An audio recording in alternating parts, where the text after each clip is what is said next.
د زیات وزن روغتیایي زیانونه. السلام علیکم. د میډویوز یوټیوب چینل څخه یوې بلې نوې جالبې او معلوماتي ویډیو ته ښه راغلاست. تر هر څه دمخه مهرباني وکړئ چې چینل درسره سبسکرایب کړئ تر څو زموږ ټولې نوې ویډیوګانې تر نورو دمخه پر وخت ترلاسه کړئ. موږ او تاسې ټول په دې پوهیږو چې د زیات وزن درلودل د روغتیا لپاره ښه نه دی او د سالم وجود د درلودلو په لاره کې یو لوی ګواښ بلل کیږي. مګر آیا دقیقاً په دې پوهیږئ چې د زیات وزن درلودل د انسان په وجود کې کومې روغتیایي ستونزې رامنځته کوي؟ د دې پوښتنې د ځواب د پوهیدلو لپاره ویډیو تر پایه راسره وګورئ. په دې ویډیو کې هغه 9 ډوله عمده ستونزې چې د وزن د زیاتوالي له امله رامنځته کیږي په مفصل ډول تر بحث او څېړنې لاندې نیول شوي دي. په معتبرو روغتیایي او طبي سرچینو کې د دې موضوع څخه په کثرت سره یادونه کیږي چې د وزن زیاتوالی د شکر د ناروغۍ او د زړه او رګونو د مختلفو ناروغیو لپاره زمینه هواروي. د دې ترڅنګ زیات شمیر نورې تهدیدونکې روغتیایي ستونزې هم شته چې د وزن د زیاتوالي له امله د انسان وجود له هغوی سره مخامخ کیدلی شي چې دلته په ترتیب سره ورته اشاره کوو. لومړی، د بندونو درد. په نورمال ډول په نارینه‌و کې د بدن د ټول وزن د 12 څخه تر 0% او په ښځینه‌و کې د 0 څخه تر 10% برخه د شحمیاتو په واسطه تشکیل شوې ده. په هغه صورت کې چې د شحمیاتو اندازه د یادې شوې اندازې څخه لوړه شي او د هغې په پایله کې د بدن وزن د نورمال حد څخه لوړ شي، د وزن زیاتوالی چاغي یا اوبیسیټي بلل کیږي.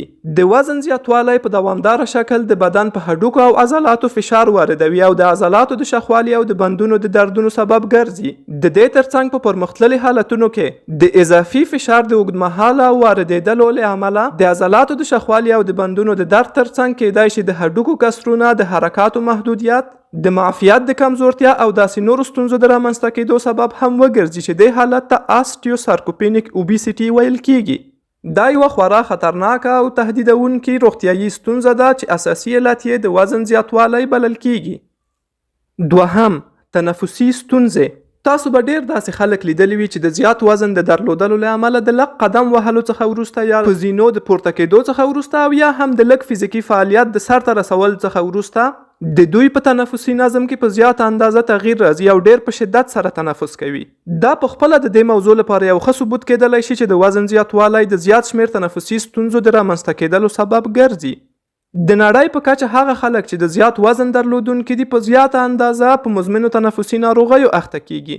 د دې له امله چې د زیات وزن په درلودونکو کې د بدن BMI لوړ وي، سږي نشي کولای چې بدن ته په کافي اندازه اکسیجن ورسوي. په همدې اساس د دوی د تنفس نورمال نظم ګډوډېږي او په اوږدمهاله وخت کې د زیات شمیر مزمنو ناروغیو د رامنځته کېدو لپاره مساعد وي.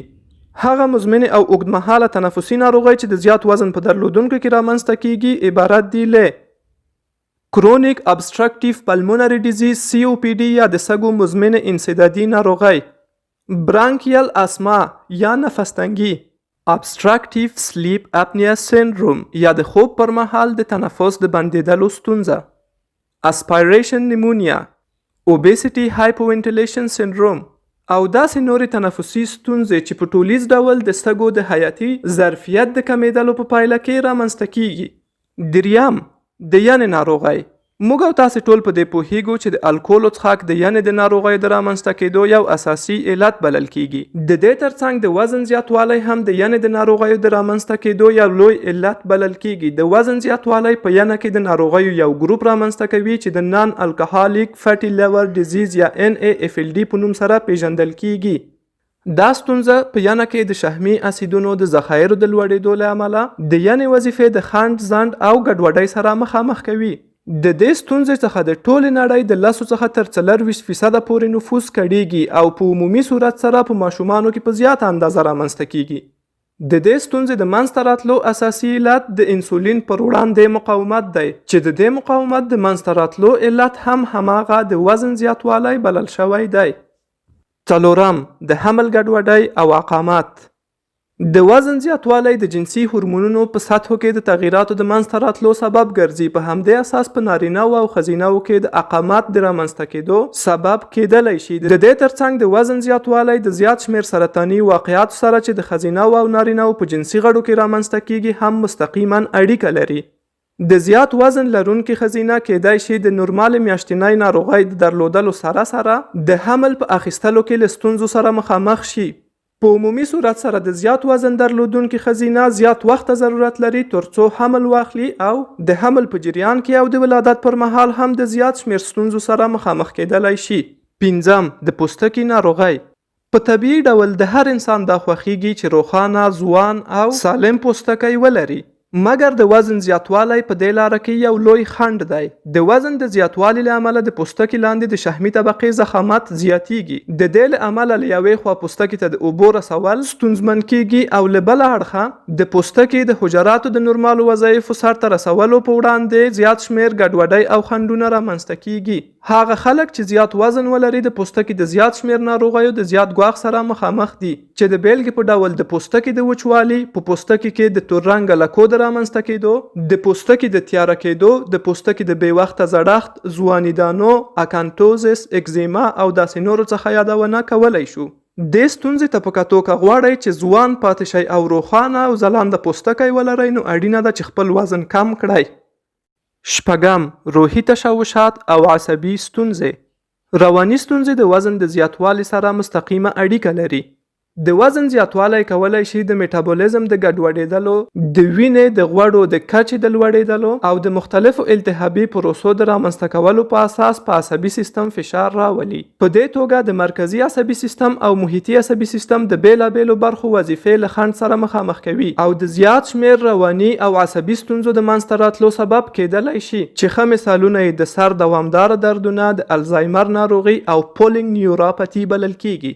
د دې څخه علاوه د زیات وزن درلودونکي عموماً د وزن د زیاتوالي له امله د روحي فشارونو سره مخامخ وي. له همدې امله په رواني ناروغیو د اخته کېدو زیات چانس لري. 7 د معدې او کولمو ناروغۍ او هضمي مشکلات. د وزن زیاتوالی د زیات شمیر هضمي تشوشاتو د منځته راتلو سبب ګرځي. د زیات وزن درلودونکي عموماً د معدې د تیزابو د زیات ترشح له امله د زړه د جوش کېدلو، بدهضمۍ او د اشتها د تشوشاتو څخه کړېږي. د دې ترڅنګ د زیات وزن په درلودونکو کې د کیسې صفرا یا تریخي د تیږو واقعات هم په کثرت سره لیدل کیږي او د زیات وزن درلودونکي په زیاته اندازه د معدې د سرطانونو سره د مخامخ کېدو لوړ چانس لري. 8 د وزن زیاتوالی او د شکر د ناروغۍ دوهم ډول یا ټایپ 2 ډایابیټس. دا یو منل شوی حقیقت دی چې د وزن زیاتوالی د شکر د ناروغۍ د رامنځته کېدو یو لوی علت بلل کیږي. په ځانګړي ډول د غټې ګېډې درلودل د دې ترڅنګ چې یو منفي او ناخوښونکی صفت دی کولی شي په زیاته اندازه د شکر د ناروغۍ د منځته راتلو سره مرسته وکړي. د ګېډې په برخه کې د شحمیاتو زیاته تجمع د انسولین په وړاندې د لوړ مقاومت د منځته راتلو سبب ګرځي، چې دا ستونزه په خپله د شکر ناروغي رامنځته کوي. دا چې د شکر ناروغي د انسان د بدن کومو برخو ته زیان رسوي او د کومو روغتیایي ستونزو د منځته راتلو سبب ګرځي په یوه بله ویډیو کې به په مفصل ډول تر بحث او څېړنې لاندې ونیول شي. که غواړئ چې په لوړو عمرونو کې د شکر په ناروغۍ اخته نشئ نو اړینه ده چې خپل وزن نورمال وساتئ. د وزن لږ کمول په زیاته اندازه د شکر د ناروغۍ د منځته راتلو چانس کمولی شي. د بیلګې په ډول په هغه صورت کې چې د بدن وزن 5% کم شي کولی شي د شکر د ناروغۍ د منځته راتلو چانس 50% کم کړي. دې اصل ته په کتو د ډاکټرانو هغه مشوره هیڅ کله بې ارزښته مه بولئ چې تل توصیه درته کوي چې خپل وزن کنټرول کړئ او نورمال یې وساتئ. 9 دماغي سکته یا سټروک.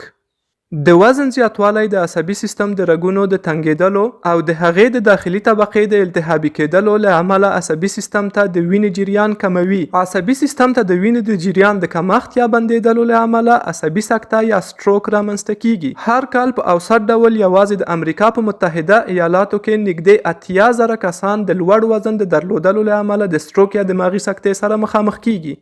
د دې ترڅنګ د وزن زیاتوالی کولی شي د زړه او رګونو زیات شمیر ناروغۍ رامنځته کړي. همدارنګه په وینه او دوراني سیستم کې د زیات شمیر تشوشات او ګډوډیو د منځته راتلو سبب ګرځي، چې تر ټولو ښه بیلګه یې هایپرټنشن یا د وینې لوړ فشار دی. که چیرته غواړئ چې د پورته ذکر شویو ستونزو او ناروغیو څخه په امان کې پاتې شئ نو اړینه ده چې خپل وزن کنټرول کړئ او خپل BMI په نورمال حد کې وساتئ. د وزن د کنټرول لپاره اړینه ده چې یو ښه غذایي رژیم او په کافي اندازه فزیکي فعالیت ولرو. د دې ترڅنګ مهمه ده چې د خپل ژوند لارې چارې یا لایف سټایل اصلاح کړو. آیا د وزن د زیاتوالي په ناوړه اغیزو پوهیدلی؟ او آیا داسې کوم څوک پیژنئ چې د وزن د زیاتوالي له امله پورته ذکر شوي ستونزې ولري؟ خپل نظر مو راته د کمنټ په برخه کې ولیکئ. ستاسو څخه اورېدل به مو ډېر زیات خوشحاله کړي. هیله ده چې ویډیو مو خوښه شوې وي. دا چې ویډیو مو تر پایه ننداره کړه، نړۍ مننه. زموږ د هڅونې او حمایت لپاره ویډیو لایک کړئ، له خپلو دوستانو سره یې شریکه کړئ او خپل نظریات او پوښتنې راته د کمنټ په برخه کې ولیکئ. تر بیا لیدو مو په لوی الله سپارو. بریالي او سرلوړي اوسئ.